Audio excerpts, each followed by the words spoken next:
الحمد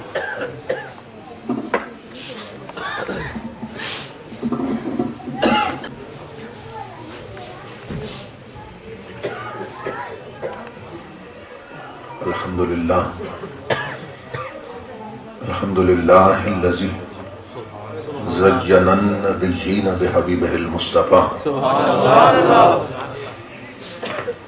ومن على المؤمنين بنبيه المجتبى الصلاة والسلام على سيدنا ومولانا محمد خير الورى وعلى آله وأصحابه المتأدبين بالتقوى أما بعد فأعوذ بالله السميع العليم من الشيطان اللعين الرجيم بسم الله الرحمن الرحيم والعصر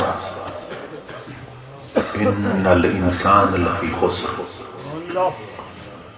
إلا الذين آمنوا وعملوا الصالحات وتواصوا بالحق وتواصوا بالصبر صدق الله مولانا العظيم إن الله وملائكته يصلون على النبي يا أيها الذين آمنوا صلوا عليه وسلموا تسليما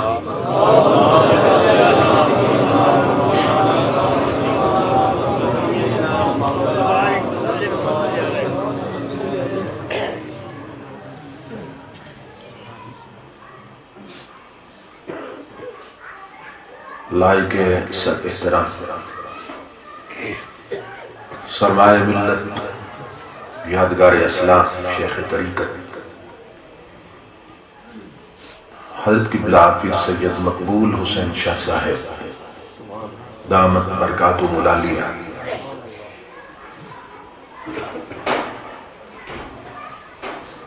ترجمان اہل سنت یادگار اسلاف برادر محترم خطیب اسلام حضرت علامہ محمد شفیق رضوی صاحب زیدہ مجدو خطیب اسلام برادر عزیز مجاہد ملت حضرت علامہ حافظ واجد حسین صاحب میزبان مکرم محب الفقراء محترم المقام حضرت قبلہ حاجی محمد اسحاق سروری قادری صاحب دیگر معزز مشائخ علماء کرام اور محترم حاضرین و سامعین، اللہ رب العزت کا لاکھ لاکھ شکر ہے کہ جس نے اپنی توفیق خاص سے آپ کو اور مجھے اپنی پاک بارگاہ میں حاضری کا شرف عطا کیا اور اپنا اور اپنے پاک بندوں کا ذکر پاک سننے اور سنانے کی توفیق عطا فرمائے۔ اس عظیم الشان پروگرام کے نتائج پر میں آپ تمام حضرات کی خدمت میں بالعموم برادر عزیز مجاہد اہل سنت جناب وحید سلطان صاحب اور دیگر برادران اور تمام معابدین کی خدمت میں بالخصوص دل کی عطا گہرائیوں سے ہدیہ تبریک و تحسین پیش کرتا ہوں۔ دعا کرتا ہوں کہ اللہ پاک ان کی اس کاوش کو اپنی بارگاہ میں اور اپنے محبوب صلی اللہ تعالیٰ علیہ وآلہ وسلم کی بارگاہ میں قبول و منظور فرمائے۔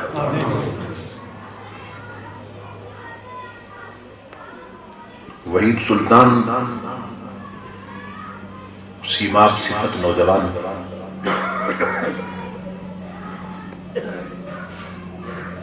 مسلک کے لیے سب کچھ کرنے کا جذبہ اور ولولہ رکھتا ہے۔ سبحان اللہ۔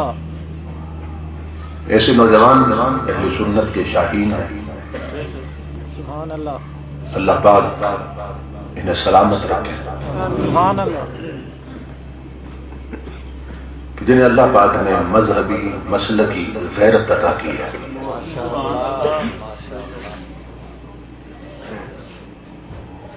اور جو مضطرب رہتے ہیں کہ لوگوں کے عقائد کو، ایمان کو لٹنے سے بچایا جائے. بلا شبہ ایسے لوگ ہمارے محسن ہیں.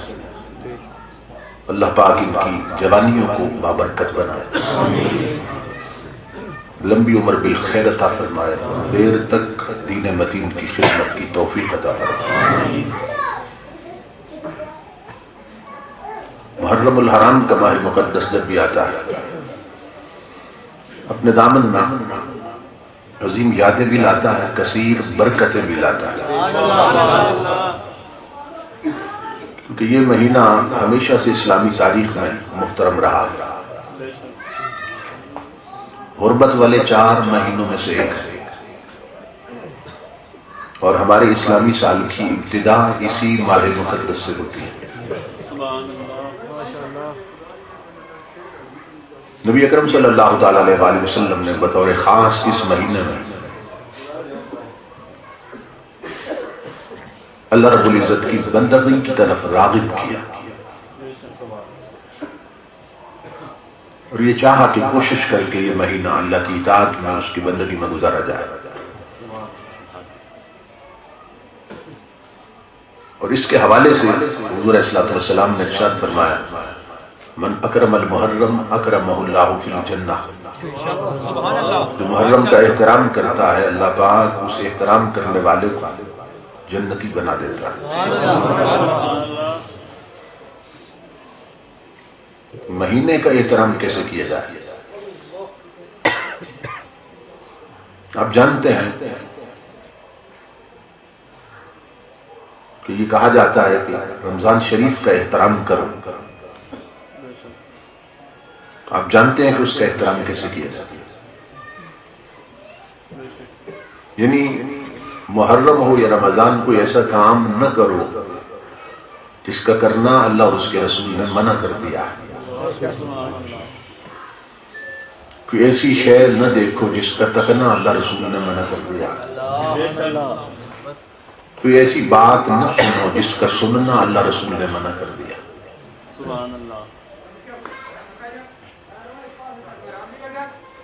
تو نبی اکرم صلی اللہ تعالی علیہ وآلہ وسلم نے ایک اور حدیث پاک میں ارشاد فرمایا، افضل الصیام بعد رمضان شہر اللہ المحرم.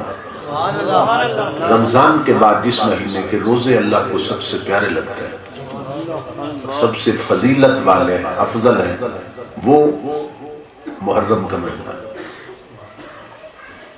ایک اور حدیث پاک میں نبی اکرم صلی اللہ تعالی علیہ وآلہ وسلم نے فرمایا، من صام یوما من المحرم، جس نے اس مہینے کا، محرم کا ایک روزہ رکھا، اللہ پاک اس کے نامہ اعمال میں 30 روزوں کا ثواب لکھ دیتا ہے.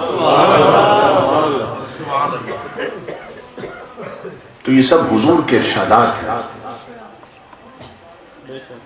کہ جو اس مہینے کے حوالے سے آپ نے فرمایا.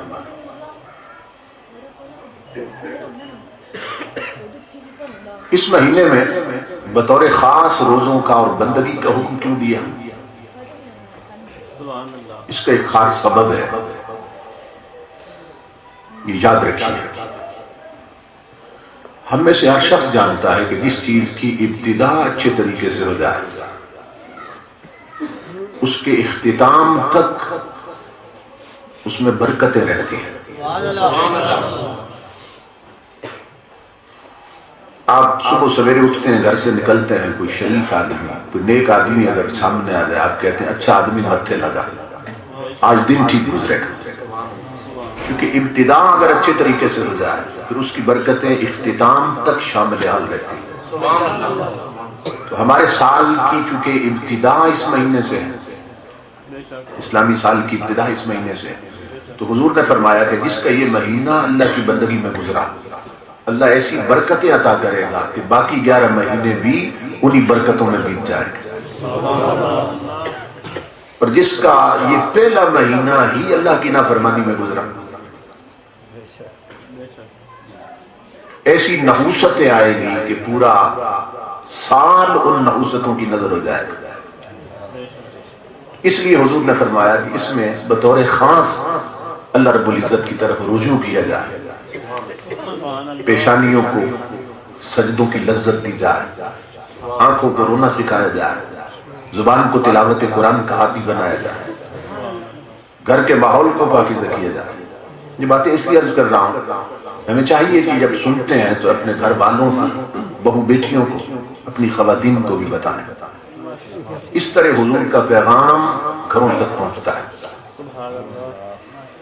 نہیں تو کل پھر مردوں سے پوچھا جائے گا، اگر اپنے کھاتے میں آپ چھوٹ بھی گئے ان کے کھاتے میں دھر لیے جائیں گے۔ سننے جو جاتے تھے تو انہیں آ کے سناتے کیوں نہیں تھے؟ یہ تو پردے دار گھر بیٹھی تھی، چاہیے تھا وہاں جو سنتے وہ انہیں سنا دیتا۔ اس لیے میں نے یہ حدیثیں پڑھ کے آپ کو سنا دی۔ آپ کو نہیں معلوم حدیثوں کے پڑھنے سے کتنی برکتیں نصیب ہوتی ہیں۔ ایک بزرگ فوت ہونے لگے، عمر ان کی 30-35 سال کے لگ بھگ تھی، تو داڑھی ساری ابھی کالی تھی۔ اپنے بیٹوں کو بلایا، فرمانے لگے میری وصیت سن لو، جب میں فوت ہو جاؤں نا تو غسل دے کر کفن پہنا کے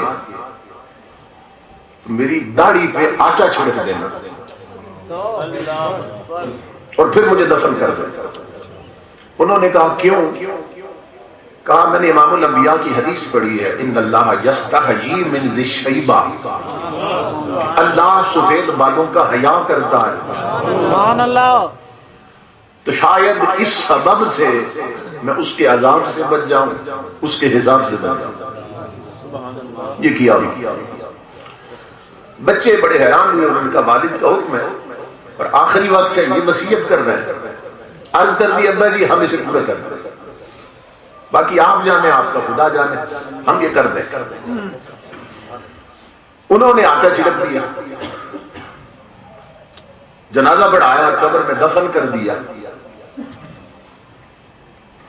حضور داتا علی حجویری کے پیر کے بات لکھتے ہیں، چھوٹی سی شخصیت نہیں ہے، وہ لکھتے ہیں آٹا چھڑک دیا۔ جب وہ قبر میں گئے نا بزرگ، فرشتے آ گئے حساب کرنے، تیرا رب کون ہے؟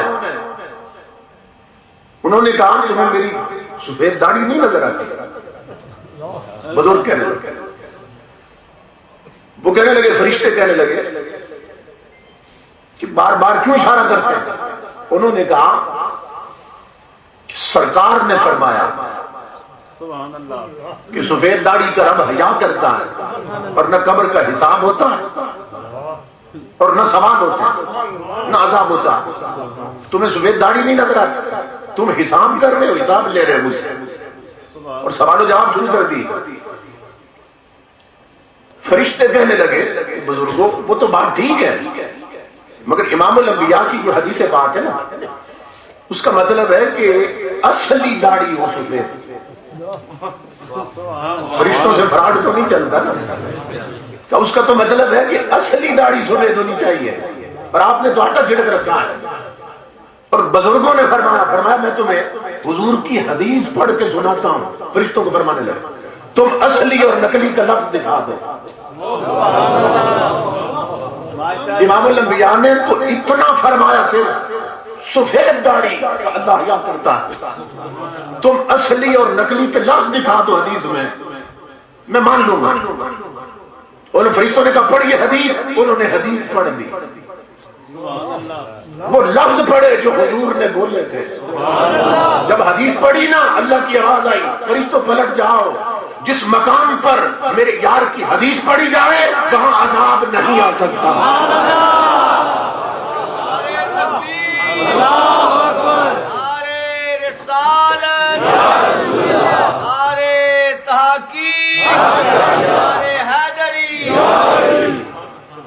اس لیے میں نے 2-4 حدیثیں پڑھ لی کہ سب برکتیں لے کے جائیں، اور یہ جب گھر سنائیں گے تو جو برکتیں یہاں اتری ہیں، برکتیں اللہ کی عزت کی قسم وہاں بھی اتر جائیں گی۔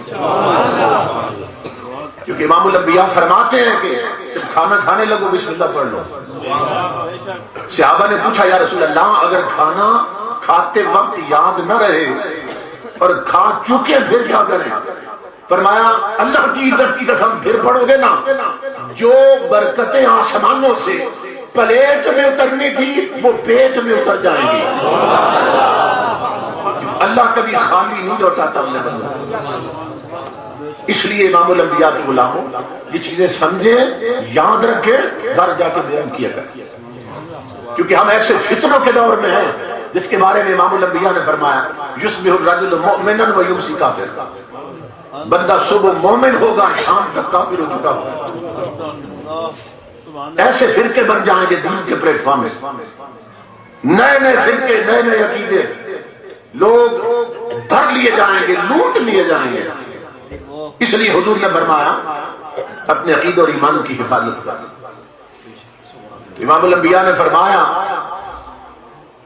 کہ یہ جو مہینہ ہے اس کا احترام کیا جائے، محرم کا، اور احترام کیا ہے؟ وہ چیز نہ کریں جس کا کرنا اللہ رسول نے منع کر دیا، وہ شے نہ دیکھیں جس کا دیکھنا اللہ رسول نے منع کر دیا، وہ شے نہ سنیں جس کا سننا اللہ رسول نے منع کر دیا۔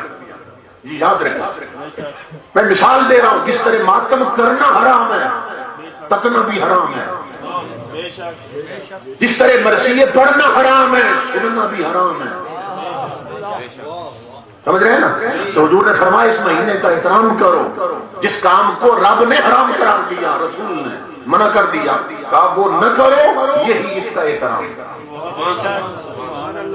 یہ یاد رکھیں۔ اور امام الانبیاء نے فرمایا کہ یہ جو مہینہ ہے اس میں کثرت کے ساتھ روزے رکھا کرو، یہ روزے رکھنے کا مہینہ ہے۔ اور ہماری قوم نے یہ سبق پڑھ لیا ہے کہ شاید یہ مہینہ صرف چاول کھانے کا مہینہ ہے، روزوں کی طرف نہیں آتے، وہ سمجھتے ہیں چاول کھانے کھلانے کا مہینہ ہے، اور چاول بھی ان کے جن کے کھانے ہی حضور نے حرام کر دی، نیاز بھی ان کی جن کی حرام کر دی شریعت نے، ان کی کھاتے ہیں۔ سنو امام الانبیاء کی حدیث، تاجدار کائنات نے فرمایا، امام الانبیاء نے فرمایا ان اللہ اختارنی، پوری کائنات میں سے میرے رب نے اپنے لیے مجھے چن لیا، اپنے لیے مجھے چن لیا، واختارنی اصحابا، اور پھر جو باقی کائنات رہ گئی نا اس پوری کائنات میں سے میرے لیے میرے صحابی چن لیے، اور وجعل لی منہم وزراء وانصارا، اور وہ جو میرے لیے چنے تھے نا پھر انہی میں سے کچھ میرے وزیر بنا دیے، کچھ میرے مددگار بنا دیے۔ یہ حدیث یہاں ختم نہیں ہوتی، انہی میں سے کچھ وزیر بنا دیے، کچھ مددگار بنا دیے۔ پھر آقا نے فرمایا سیخرج فی آخر الزمان قوم یسمون الرافضہ، فرمایا ایک قوم نکلے گی میری امت میں جنہیں رافضی کہا جائے گا، جو نکسونہم، وہ میرے صحابیوں کو بھوکے گی، وہ ان کی توہین کرے گی، حضور نے خبر دی۔ پھر آگے فرمائے امام الانبیاء نے اس بات کو لکھو اور اس کو بھیجو لاہور، وہ بغیرت لیڈر جو دونوں طرف منہ مارتے ہیں انہیں کہو اس حدیث کا جواب لکھ دیں۔ امام الانبیاء نے فرمایا جو نکسونہم، وہ کام جو میرے صحابیوں کو بھوکے گی، جو ان کی توہین کرے گی، تنقیص کرے گی، لا تؤکلوہم، خبردار میرا کلمہ پڑھنے والوں ان کے ساتھ کبھی نہ کھانا، نہ کھانا ان کے ساتھ، ولا تشاربوہم، اور نہ پینا ان کے ساتھ، ولا تجالسوہم، اور ان کی مجلسوں میں مت جانا۔ یہ حدیث رسول ہے، ان کی مجلسوں میں مت جانا۔ ولا تصلوا علیہم، وہ مر جائیں تو ان پر جنازے مت پڑھنا۔ ولا تصلوا معہم، وہ بدبخت کھڑے ہو تو ان کی سنگت میں نمازیں بھی نہ پڑھنا۔ یہ حدیث رسول ہے، یہ تاجدار کائنات کا فرمان ہے۔ آپ کہتے ہیں کہ ہمارے لیڈر کہتے ہیں، وہ جبھے مارتے ہیں جا کے، کیوں جبھے مارتے ہیں؟ دونوں سے ووٹ لینے۔ بعض نادان چمچے ہیں جو اسے دیکھ کے وہ کہتے ہیں جی ہمارا سلو کلی لیڈر، ہمارے قائد محترم ان سے سارے خوش ہیں۔ میں نے کہا منافق جو ہوا جس سے سارے خوش ہوں سمجھو اللہ کی عزت کی قسم منافق ہے، کیونکہ وہ انہیں بھی راضی رکھتا انہیں بھی راضی رکھتا کہ باغباں بھی خوش رہے راضی رہے صیاد بھی۔ منافقوں کے بارے میں یہ شعر ہے کہ اے چمن والو چمن میں یوں گزارا چاہیے کہ باغباں بھی خوش رہے راضی رہے صیاد بھی، کہ جو چمن اجاڑ رہا ہے اس کو بھی خوش رکھو، جو سنوار رہا ہے اس کو بھی خوش رکھو۔ منافق ہیں، دو چہرے ہیں ان کے، دونوں طرف منہ مارتے ہیں کہ دونوں کو خوش رکھنا چاہتے ہیں۔ اور جانتے ہیں اقبال نے کیا کہا قلندر لاہوری نے؟ اس نے کہا باطل دوئی پسند ہے حق لا شریک ہے۔ یہ دو منہ والے باطل ہیں، اقبال کہتا ہے باطل دوئی پسند ہے حق لا شریک ہے، شرکت میں آنا حق کو باطل نہ کر قبول۔ اور صبح ازل یہ مجھ سے کہا جبرائیل نے جو عقل کا غلام ہو وہ دل نہ کر قبول۔ نعرہ تکبیر، نعرہ رسالت، نعرہ تحقیق، نعرہ حیدری، مسلک حق اہل سنت و جماعت۔ منافق ہیں، دونوں کو خوش کرنا چاہتے ہیں۔ اور حق کی پہچان بتاؤں گا، حق کی پہچان فاروق ہے جس نے حق اور باطل میں فرق کر دیا تھا، اس لیے فاروق بنا۔ امام الانبیاء نے فرمایا، اور صحابی کہتے ہیں رحم اللہ عمر ترکہ الحق ما لہ من صدیق، کہا اللہ میرے عمر پر رحم کرے، اسے حق گوئی نے تنہا کر دیا، اس کا اب کوئی دوست نہیں رہا۔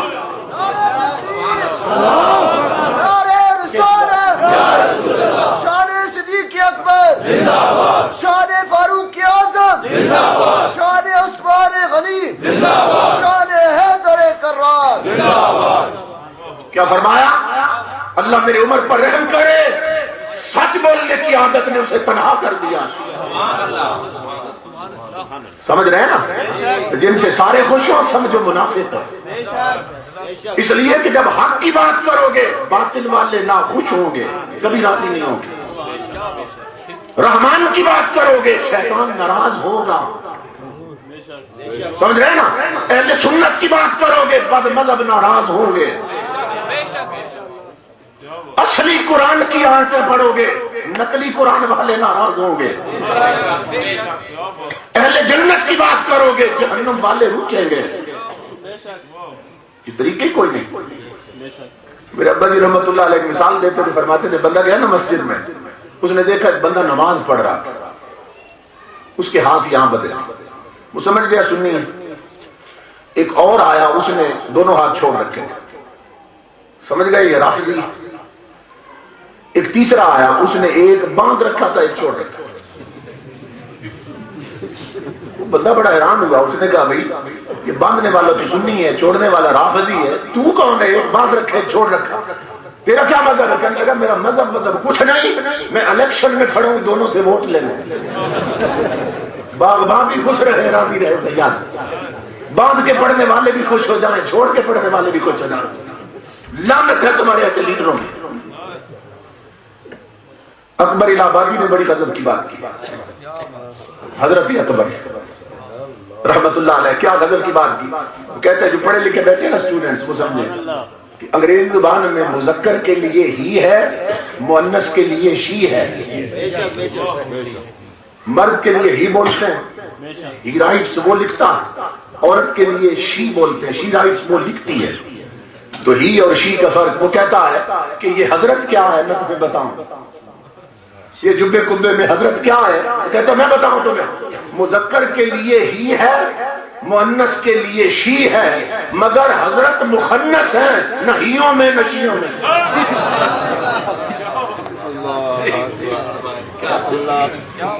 مگر حضرت مخنث ہے۔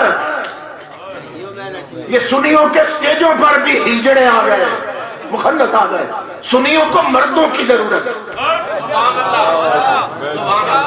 مگر حضرت مخنث ہے، نہ ہیوں میں نہ شیوں میں۔ انہوں نے مسلک کا بیڑا غرق کر کے رکھ دیا۔ اللہ اکبر. تو امام الانبیاء کے غلاموں تاجدار کائنات نے فرمایا کہ ان کے ساتھ نہ کھانا نہ پینا. وہ جھپے مارتے ہیں, دانت نکال کے جھپے مارتے ہیں, ان کی مجلسیں پڑھتے ہیں جا کر. آقا نے فرمایا لا تجالسوہم, خبردار ان کی مجلسوں میں مت جانا. تمہیں کیوں بلاتے, مجھے کیوں نہیں بلاتے؟ سوچنے کی بات ہے نا, مجھے کیوں نہیں بلاتے؟ بلائیں نا ذرا, طبیعت صاف کر کے آؤ. تم جاتے ہو تو منہ میں ایران کے لقمے رکھ کے بولتے ہو, میں بولوں گا تو مصطفیٰ کے ٹکڑے رکھ کے بولوں گا.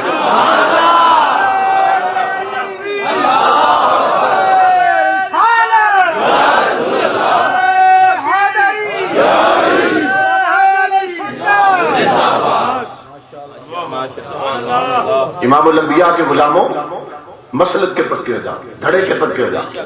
وہ مومن کیا, وہ تو مرد بھی نہیں کہ جس کے ایمان کی قیمت چاولوں کی ایک پلیٹ بن جائے. مرد مردوں کو گمراہ کر رہے ہیں, عورتیں عورتوں کو گمراہ کر رہی ہیں. امام الانبیاء نے تو منع کیا, اسی لیے ہمارے ایمان لٹتے جا رہے ہیں, عقیدے خراب ہوتے جا رہے ہیں, اس لیے کہ ہم احتیاط نہیں کرتے, احتیاط نہیں کرتے. عقیدہ سب سے قیمتی شے ہے, سب سے قیمتی شے ہے. حضرت عبداللہ بن حذیفہ حضور کے ایک صحابی ہیں, میدان جہاد میں دشمن کی قید میں چلے گئے, اور بھی کئی صحابی دشمن کی قید میں آ گئے. دشمن کی قید میں جب گئے, اس نے دیکھا کہ بہت حسین جوان ہے اور بڑی طاقت ہے اس نے کئی کو فنار کر دیا. اب بادشاہ نے کیا کیا, لالچ دیا.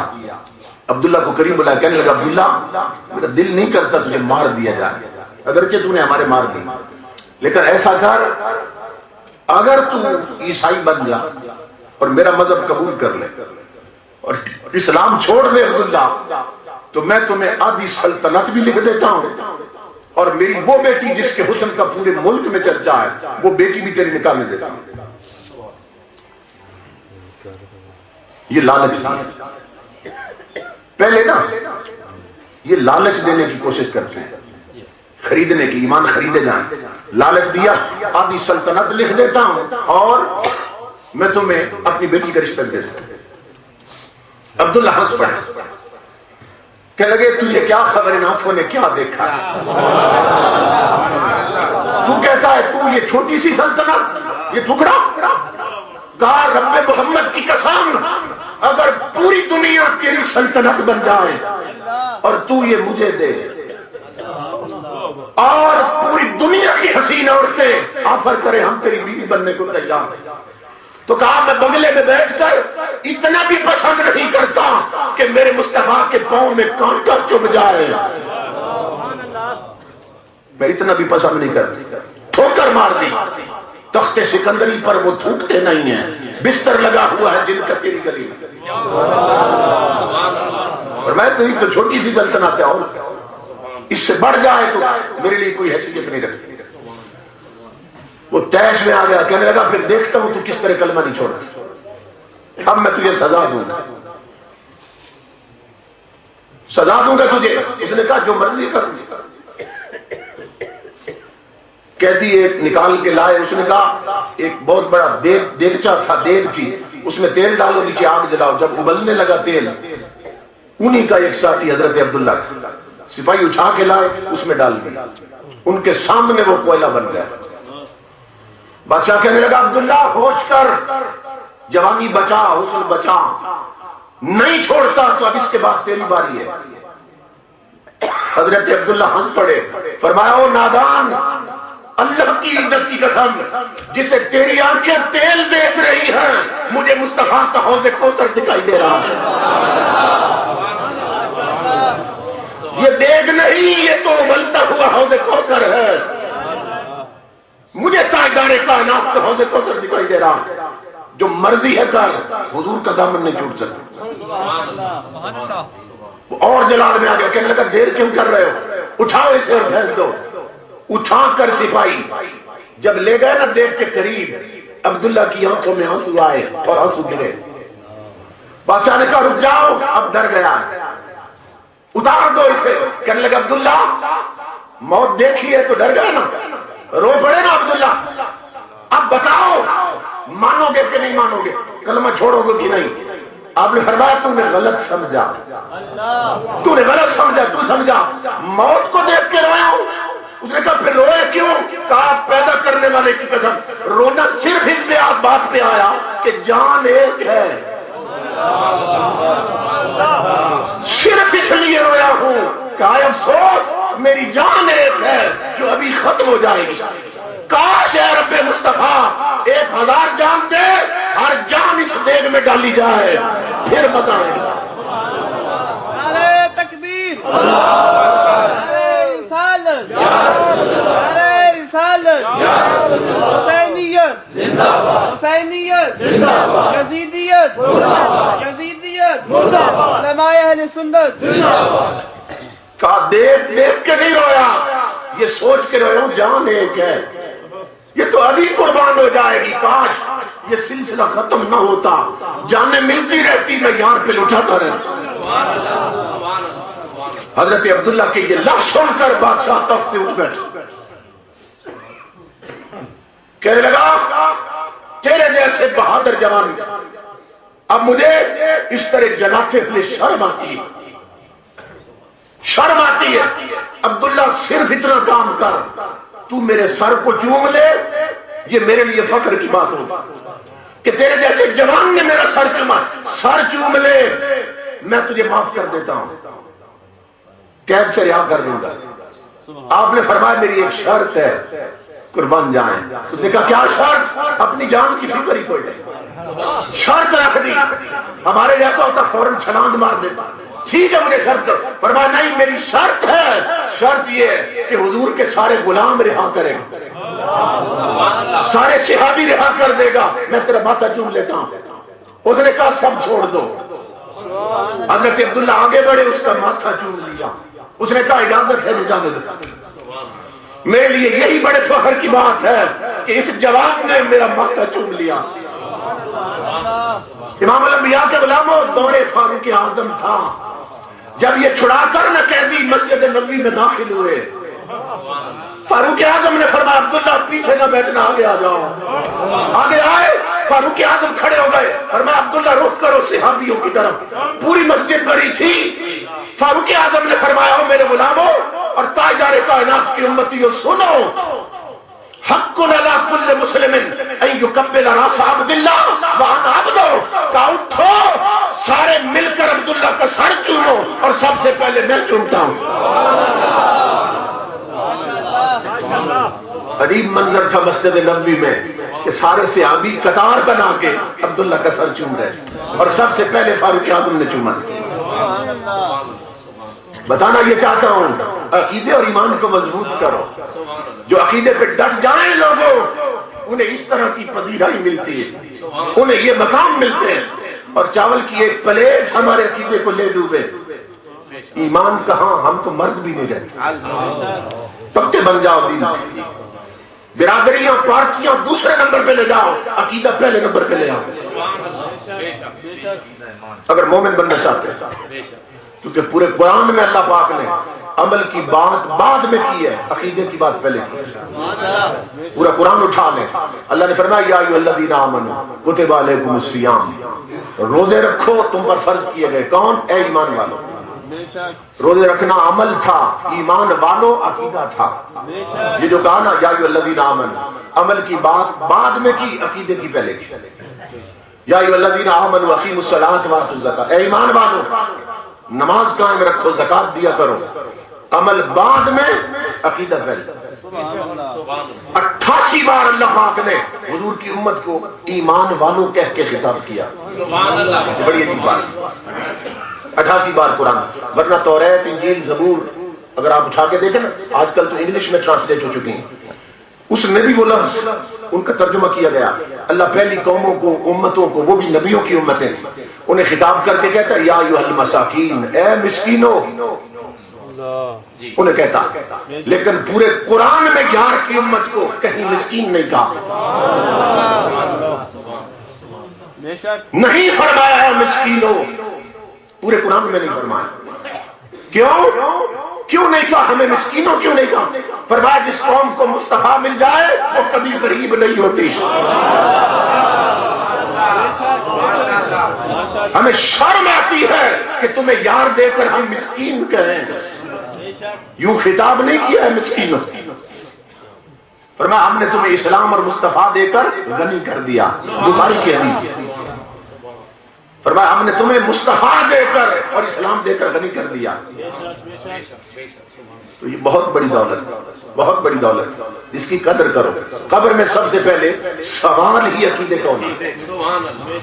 قبر کے تینوں سوال عقیدے کے ہیں، عمل کے سوال ہی قیامت کے دنوں میں. اگر اسی میں فیل ہو گئے اگلے پرچے تو اور مشکل ہو جائے. اس لیے یہ فکر رہتی ہے کہ آپ کے عقیدے نہ لٹ جائیں، کیونکہ کل قیامت کے دن ہمارے گریبان پکڑے جائیں گے. جو بتا رہے ہیں نا، گریبان پکڑے جائیں گے اور فرشتے کہیں گے نہ ادھر ادھر کی تو بات کر، یہ بتا کہ قافلہ کیوں لٹا. ہمیں راہ دنوں سے غرض نہیں، تیری راہبری کا سوال ہے. ہمیں دھمکیاں ملتی ہیں، لوگ فون کرتے ہیں، میسج بھیجتے ہیں، یہ کر دیں گے وہ کر دیں گے. میں نے کہا اگر یہ اس سے ڈرتے تو کربلا والے مدینے سے نہ نکلتے، اور ہم اس سے اگر ڈرتے تو حسین کا کبھی ذکر نہ کرتے. اس لیے ڈرنے والا خون ہی نہیں ہے، یہ سمجھ لیں. ہمارا تو وہ حال ہے جو کسی نے کہا اس شرط پہ کھیلوں گی پیا پیار کی بازی، جیتوں تو تجھے کہوں، ہاروں تو میں تیری. سمجھ رہے نا؟ تو دونوں صورتوں میں ہمیں ڈھانچہ نہیں ہوگا، اس لیے کہ ہم قرآن والے ہیں، ہم حق والے ہیں. اللہ اکبر. اپنے عقیدے کو بچا کے رکھا. امام الانبیاء کے غلاموں، میں نے جو الفاظ تلاوت کی ہیں ان میں اللہ پاک نے فرمایا، اللہ نے فرمایا والعصر، اے محبوب مجھے زمانے کی قسم، زمانے کی قسم، ان الانسان لفی خسر، انسان بڑے گھاٹے میں ہے. اب مفسرین نے اس پر ٹو لگائی، تجسس کیا، تحقیق کی، کس کے زمانے کی قسم. اللہ جو کہتا ہے زمانے کی قسم، تو کس کے زمانے کی قسم؟ پہلوں کے زمانے کی قسم، یا پچھلوں کے زمانے کی قسم، یا یار کے زمانے کی قسم؟ کس کے زمانے کی قسم؟ کس کا زمانہ اس لائق ہے کہ اس کی قسم کھائی جائے؟ توجہ طلبات، کس کا زمانہ ہے اس لائق کہ اس کی قسم کھائی جائے؟ تو عاشقوں نے کہا غور کرو، قرآن میں جس کے چہرے کی قسم اسی کے زمانے کی قسم، جس کی زلفوں کی قسم کھائی اسی کے دور کی قسم کھائی،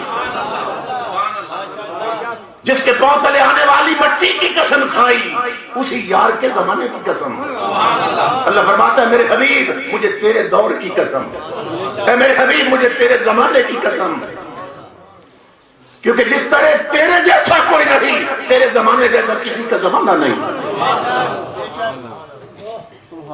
حضور کے زمانے کی قسم کھائی جا رہی ہے.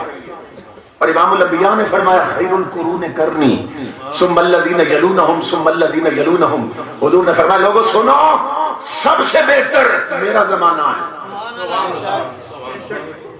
حضور نے فرمایا ثم الذین یلونہم، پھر ان کا ہے جو بعد میں آئے، ان کے بعد آئے جو میرے زمانے کے، پھر ان کا ہے جو ان کے بعد آئے. یعنی سب سے بہتر زمانہ میرا ہے، پھر تابعین کا ہے، پھر تبع تابعین کا ہے. یہ امام الانبیاء نے فرمایا. یہ حدیث ہے حضور صلی اللہ علیہ وسلم کی. فرمایا کہ خیر القرون کرنی، سب سے بہتر میرا زمانہ. قرن زمانے کو کہتے ہیں، قرن زمانے کو کہتے ہیں. تو کرنی کا مطلب میرا زمانہ. قربان جائے حضور کے بولوں پر، غور کریں. فرمایا سب سے بہتر کرنی میرا زمانہ ہے. تو یہ جو کرنی ہے جس کا معنی ہے میرا زمانہ، اس کے کتنے حرف ہیں؟ 4 حرف. کتنے؟ 4. قاف، رے، نون اور یہ 4 حرف ہیں نا. فرمایا سب سے بہتر میرا زمانہ. کرنی یہ لفظ حضور کے منہ سے نکلے ہیں. قربان جائے حضور کے بولوں پر. اس کرنی کے بھی 4 حرف اور مصطفیٰ کے 4 یار. کرنی کا پہلا حرف کیا ہے؟ قاف، 2 نقطوں والا، کش والا نہیں، یہ عربی کا لفظ ہے، 2 نقطوں والا. کرنی کا پہلا حرف 2 نقطوں والا قاف، دوسرا حرف رے، تیسرا حرف نون، چوتھا حرف یہ، چوتھا حرف یہ. کرنی کا پہلا حرف کیا ہے؟ قاف. اور مصطفیٰ کا پہلا خلیفہ کون؟ صدیق. صدیق کا آخری حرف قاف. کرنی کا پہلا حرف قاف، مصطفیٰ کا پہلا خلیفہ، اس کے نام صدیق کا آخری حرف قاف. کرنی کا دوسرا حرف رے، مصطفیٰ کا دوسرا خلیفہ عمر، نام عمر لفظ کا تیسرا آخری حرف رے. کرنی کا تیسرا حرف نون، مصطفیٰ کا تیسرا خلیفہ عثمان، عثمان کا آخری حرف نون. کرنی کا چوتھا حرف یہ، مصطفیٰ کا چوتھا یار علی، علی کا آخری حرف یہ. نعرہ تکبیر، نعرہ رسالت، نعرہ تحقیق، نعرہ تحقیق، نعرہ حیدری، شہداء کربلا. یہ معجزہ ہے میرے رسول کا. کرنی کا ایک لفظ بول کر جس کا معنی میرا زمانہ، سب سے بہتر زمانہ، تاجدار کائنات نے 4 یاروں کی خلافت کی ترتیب بھی بتا دی، 4 یاروں کی شان بھی بتا دی. فرمایا ان کا زمانہ مجھ سے جدا مت سمجھنا، ان کا زمانہ بھی میرا زمانہ ہے، کیونکہ یہ میرے ہیں، میں ان کا ہوں.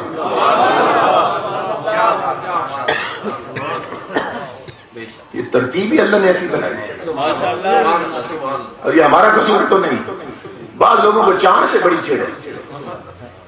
4 روٹی کے ٹکڑے کر دو نا، نہیں کھاتے. کیوں نہیں کھاتے؟ پیشانی پہ بل، یہ 4 ہیں، میں نہیں کھاتا. میں نے کہا تو بڑی مشکل میں پڑ جاؤ.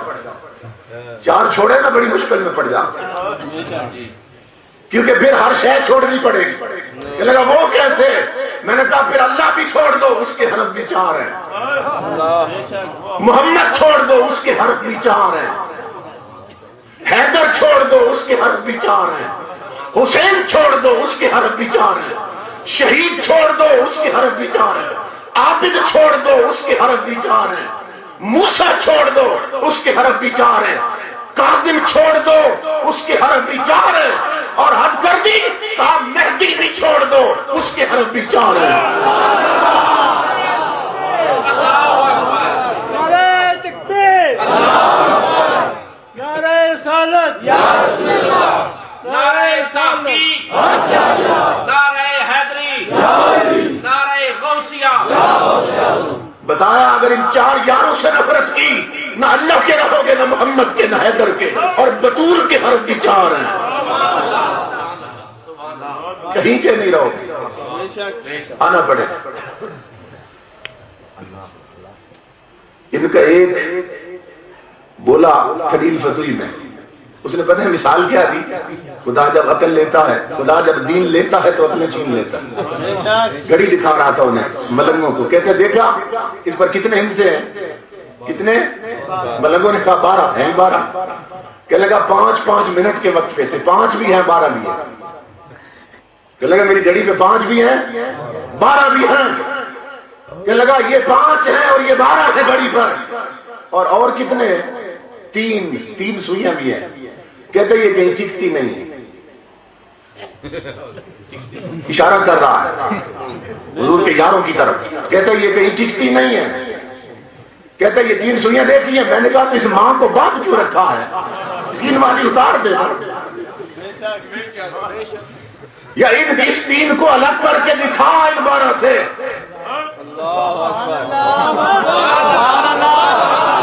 اس 12 سے 3 کو الگ کر کے دکھا مائی کے لال. تیرے نہ 12 خبر دیں گے نہ 5 خبر دیں گے.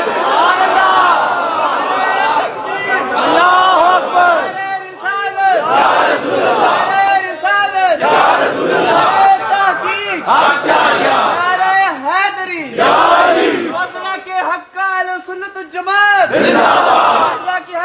سنت الجماعت زندہ باد، علماء اہل سنت زندہ باد، شاکان مصطفیٰ زندہ باد۔ اللہ روشنی دے تو بڑی سازوں کی دکان پہ جا، دیر لگے ہوں گے، کہتے ہیں 3 نہیں رہی پھینک گئے ہیں، کہتے ہیں 3 لگاؤ گے تو 12 خبر دیں گے، 5 خبر دیں گے۔ سبحان اللہ۔ تو جب تک یہ 3 نہ ہو، نہ تیرے 12 خبر دیں گے نہ تیرے 5 خبر دیں گے۔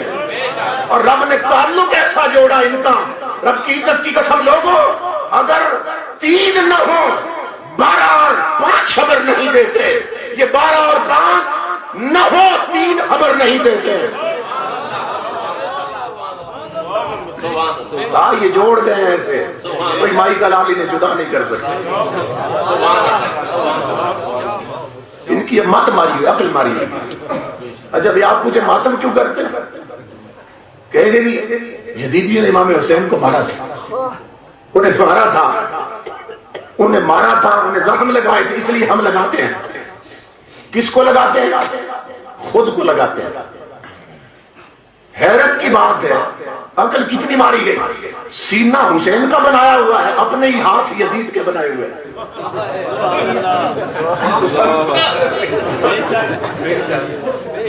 تو بات سمجھ آ رہی ہے آپ؟ دلیل ماتم پر کیا؟ ماتم کیوں کرتے ہیں کہ حسین کو زخم لگے؟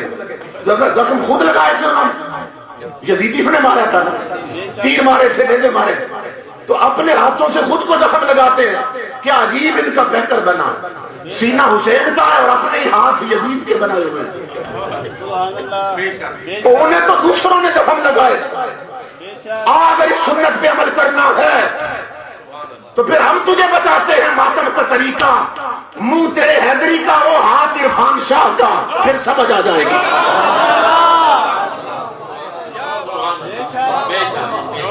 پھر ایک ہی ماتم ہوگا انشاءاللہ، مسئلے حل ہی نہیں، ختم ہو جائیں گے۔ مطلب کچھ تھوڑا سا عقل کی تگڑی پہ تول لیا کرو کہ ملنگ کیا رہا ہے۔ وہ غوث اعظم فرماتے ہیں نشے میں مست ہو کے چلنے والے کبھی مست بھی منزل پہ پہنچے۔ غوث اعظم بھی یہی فرماتے ہو مست ہو کر چلنے والے کبھی مست بھی منزل پہ پہنچے ہیں۔ تو یہ خود چونکہ اپنی منزلیں گم کر چکے، اس لیے چاہتے حضور کی امت کی بھی گم کر دیں، لیکن جب تک یہ غلام ہیں گم ہونے نہیں دیں گے۔ امام الانبیاء کے غلاموں، اللہ کی عزت کی قسم، صرف یہ منصب تقاضا کرتا ہے ہم آپ کو حق بتائیں، سچ بتائیں۔ اللہ تو نبی اکرم صلی اللہ تعالی علیہ وسلم نے ملا کر گئے۔ آقا نے فرمایا خیر القرون کرنی، سب سے بہتر میرا زمانہ۔ اور آپ حیران ہوں گے کہ جو چاروں سے ابھی چاروں یار ہیں حضور کے، ان کا اصل نام جو ہے ان پہ غور کریں۔ یہ اتفاقات نہیں ہیں، اس کے مشیت کے فیصلے تھے، ازل سے یہ یار کے لیے چن لیے تھے۔ غور کریں، حضرت ابو بکر، ان کا اصل نام کیا ہے؟ عبداللہ۔ حضرت ابو بکر کا جو اصل نام ہے وہ ہے عبداللہ۔ تو دوسرے جو یار ہے ان کا نام عمر، تیسرے عثمان، چوتھے علی۔ جو پہلا یار ہے میرے مصطفیٰ اور پہلا خلیفہ، اس کا نام بھی عین سے شروع ہوتا ہے۔ دوسرے یار کا نام بھی عین سے شروع ہوتا ہے، تیسرے کا بھی عین سے، چوتھے کا بھی عین سے۔ اسی طرح تو عین کا معنی کیا عربی میں؟ عین کا معنی عربی میں 2 معنی، ایک معنی ہے چشمہ اور ایک معنی ہے آنکھ۔ پانی کا چشمہ نہیں ہوتا جہاں سے آگے پھر نہریں نکلتی ہیں، منبع، مرکز، ڈیم جس کو کہتے ہیں۔ عین میں نے چشمہ اور عین میں نے آنکھ۔ تو امام الانبیاء نے بتا دیا ان چاروں میں سے کسی کو مت بھونکنا، ان میں سے کوئی مصطفیٰ کی آنکھ ہے، کوئی میرے فیض کا چشمہ ہے۔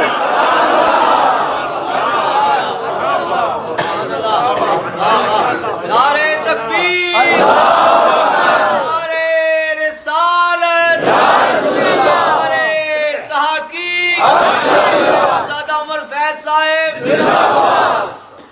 اصل بات یہ ہے، بتا رہے تھے نا وہ بھونکتے رہے، منع کرنے کے باوجود بھونکتے رہے، اس کا پتہ کیا سبب ہے؟ سکھائے کون کتے کو، سکھائے کون کتے کو کسے بھونکے کہاں بھونکے، سکھائے کون کتے کو کسے بھونکے کہاں بھونکے، یہ اس کی اپنی مرضی ہے کسے بھونکے جہاں بھونکے۔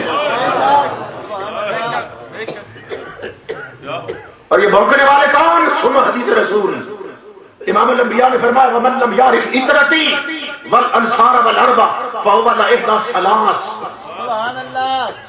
امام الانبیاء نے فرمایا لوگوں سنو، جو میری آل کا حق نہ پہچانے اور میرے اصحاب کا حق نہ پہچانے اور میرے دیش والوں کا حق نہ پہچانے، آل اصحاب کہہ کر الگ ذکر کیا، دیش والا کہہ کر پھر ملا دیا۔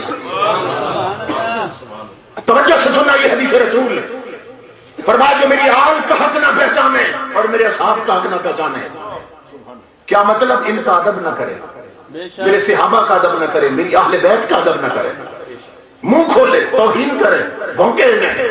امام الانبیاء نے فرمایا جو ان کی توہین کرے انہیں بھونکے فَهُوَ لَإِحْدَى الثَّلَاثِ، تین عیبوں میں سے اس میں ایک عیب ضرور ہوگا۔ سبحان اللہ، ماشاءاللہ، جی بتا رہا ہوں کتا باولا ہو نا اس کی بھی نشانی ہوتی ہے کہ یہ باولا ہلکا ہو گیا، اس کی بھی ایک نشانی ہوتی ہے کتا باولا ہو۔ تو اسی طرح امام الانبیاء نے فرمایا یہ جو بھونکتے ہیں ان میں بھی تین بیماریوں میں سے ایک ضرور ہوگی، جو میری آل اور اصحاب کو بھونکتے ہیں۔ آقا کون سی؟ فرمایا اما منافقون، یا تو وہ منافق ہوگا، اما لزنیتن، یا وہ نطفہ حرام ہوگا، امرن حملت امہ بغیر طہر، یا وہ حیض کی پیداوار ہوگا۔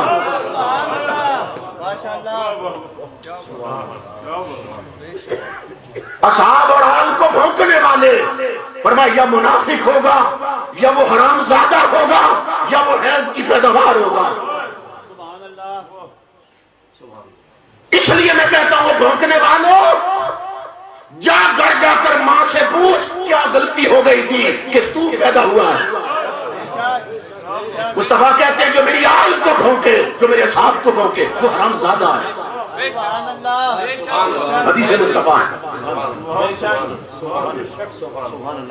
یہاں اس زمین پر کچھ ایسے بدبخت ہیں، کچھ آل کو بھونکتے ہیں، کچھ اصحاب کو۔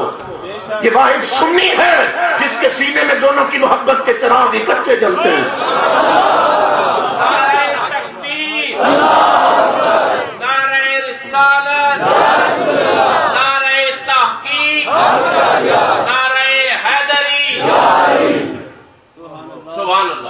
امام الانبیاء کے غلاموں انہیں تاجدار کائنات اکٹھا کر کے گئے، جو انہیں جدا کرے گا یا ان کی توہین کرے گا اس کا یہ اثر ہوگا۔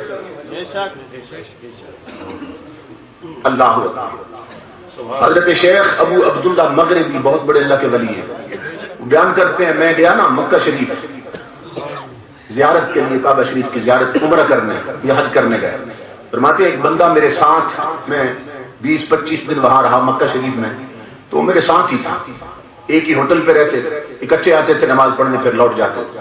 تو کہتے ہیں کہ سخت گرمی تھی، میں نے اسے کسی مقام پہ پانی پیتے ہوئے نہیں دیکھا۔ ہم گھڑوں کے گھڑے پی جاتے تھے پانی، اتنی پیاس لگتی تھی، عرب کی گرمی آپ جانتے ہیں، پرانا زمانہ تھا۔ تو فرماتے ہیں کہ وہ پانی نہیں پیتا تھا۔ میں نے اس سے کہا کہ میں نے کہا بھائی تو پانی نہیں پیتا، بڑی عجیب بات ہے، میں نے کبھی دیکھا نہیں پانی پیتے۔ تو وہ نہ ہنس پڑا، کہنے لگا مجھے پیاس ہی نہیں لگتی اس لیے نہیں پیتا، مجھے پیاس ہی نہیں لگتی۔ میں نے کہا یار اتنی گرمی میں پیاس نہیں لگتی، بڑی عجیب بات، اس کا سبب کیا ہے، تجھے کیوں نہیں پیاس لگتی؟ کہتے وہ رو پڑا، کہنے لگا کعبہ میرے سامنے ہے، مجھے اسی کی قسم اب میں تجھے قصہ سناتا ہوں، مجھے پیاس کیوں نہیں لگتی۔ شیخ ابو عبداللہ مغربی فرماتے ہیں وہ کہنے لگا میں رافضی تھا، صحابہ کی توہین کرتا تھا، بالخصوص حضور کے 3 یاروں کی۔ ایک رات میں سویا تھا، میں نے خواب میں دیکھا قیامت قائم ہو گئی۔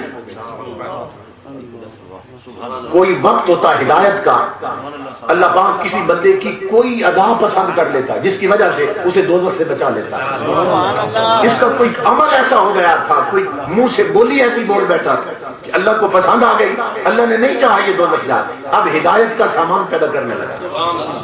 یہ بالکل اسی طرح بات ہے کہ جس طرح قرآن پاک میں کہ موسیٰ علیہ السلام سے جب فرعون کے جادوگروں نے ٹکر لینی تھی نا، میدان میں اترے، ساری دنیا اکٹھی تھی، فرعون تخت پہ بیٹھا، آپ کا عصا تھا، ڈنڈا تھا ہاتھ میں، آپ نے وہ پھینکنا تھا، وہ سانپ بن جاتا تھا۔ تو جو جادوگر تھے نا مقابلے میں آئے، کمپٹیشن ہونے لگا، انہوں نے قرآن میں انہوں نے دیکھا نورانی چہرہ، انوار کی بارش ہو رہی ہے، روشنیوں سے ملتا جلتا انسان ہے، ان کے دل میں احترام پیدا ہوا، تو کہنے لگے بزرگوں پہل آپ کریں گے یا ہم کریں گے؟ قرآن میں جادوگر کافر تھے، فرعون کو خدا مانتے، صرف اتنا ادب کر لیا کہ پہل آپ کریں گے یا ہم، پوچھ لیا۔ اللہ رب العزت نے فرمایا فرشتوں گواہ ہو جاؤ، اب یہ کافر نہیں مر سکتا۔ محدثین لکھتے ہیں اس پوچھنے کے ادب کی وجہ سے رب نے انہیں ایمان کی دولت عطا کر دی۔ اس طرح اس کے فیصلے ہوتے ہیں۔ تو یہ تھا رافضی، مگر کوئی عمل ایسا ہو گیا، اللہ نہیں چاہتا تھا دوزخ جائیں، اب ہدایت کا سامان بننے لگا۔ کہتا ہے مجھے کعبے کی قسم، میں سویا، میں نے خواب دیکھی کہ قیامت قائم، سورج سر پہ، زمین تانبے کی طرح تپ رہی ہے، اور نفسی نفسی کی پکار، لوگوں کی پیاس سے زبانیں باہر نکلی، میں بھی مر رہا تھا پیاس سے، نہ کوئی سایہ نظر آتا تھا نہ پانی، ادھر ادھر دیکھ کے اب کیا کریں؟ میں نے دیکھا کچھ لوگ جا رہے تھے کچھ، میں قریب گیا دوڑ کر، میں نے آخری بندے سے پوچھا، میں نے کہا کدھر جا رہے ہو؟ کہنے لگے ہم ساقی کوثر کے حوض پہ جا رہے ہیں، تاجدار کائنات کے حوض کوثر پہ جا رہے ہیں، پیاس بجھانے کے۔ وہ کہتا ہے میں بھی چل پڑا، وہ آگے تھے میں پیچھے تھے، وہ اپنے جام لے کے جب ہٹے نا، کہتا ابو عبداللہ مجھے اس کعبے کی قسم، میں نے اپنی آنکھوں سے دیکھا مصطفیٰ کے حوض کوثر کے چاروں کونوں پر مصطفیٰ کے چاروں یار بیٹھے تھے۔ نعرہ تکبیر، نعرہ رسالت، نعرہ رسالت، نعرہ تحقیق، نعرہ حیدری، حسینیت، حسینیت، یزیدیت، یزیدیت۔ حوض کوثر کے چاروں کونوں پر چاروں یار بیٹھے تھے، جس کو جام مل رہا تھا ان کے ہاتھوں سے مل رہا تھا۔ کہتا ہے میری نظر 3 یاروں پہ پڑی، بل پڑ گئے، عقیدہ جو بگڑا ہوا تھا۔ میں نے کہا میں اپنے علی سے دوں گا، میں نے ان سے کیا لینا؟ کہتا ہے میں علی گڑھ مرتضیٰ کی طرف گیا، حضور مر رہا ہوں پانی دے دے۔ علی گڑھ مرتضیٰ کی پیشانی پہ بل پڑے، رخ انور پھیر لیے، فرمایا دفع ہو جاؤ، جس کے سینے میں ابو بکر کی محبت نہ ہو علی اسے کبھی جام نہیں دیتا۔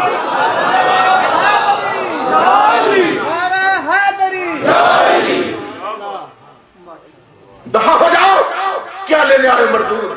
کہتا ہے زمین نکلنے لگی پاؤں سے، اور زندگی بھر علی علی کا، اب انہوں نے ہی ٹھکرا دی، اب کدھر جاؤں؟ مرتا کیا نہ کرتا، بے شرم ہو کر بڑا صدیق اکبر کی طرف جب قریب پہنچا نا، انہوں نے بھی پیشانی پہ بل ڈال لی اور منہ پھیر کر فرمانے لگے تو نے مجھے علی سے جدا سمجھا، جسے علی رد کر دے ابو بکر اسے کبھی منہ نہیں لگاتا۔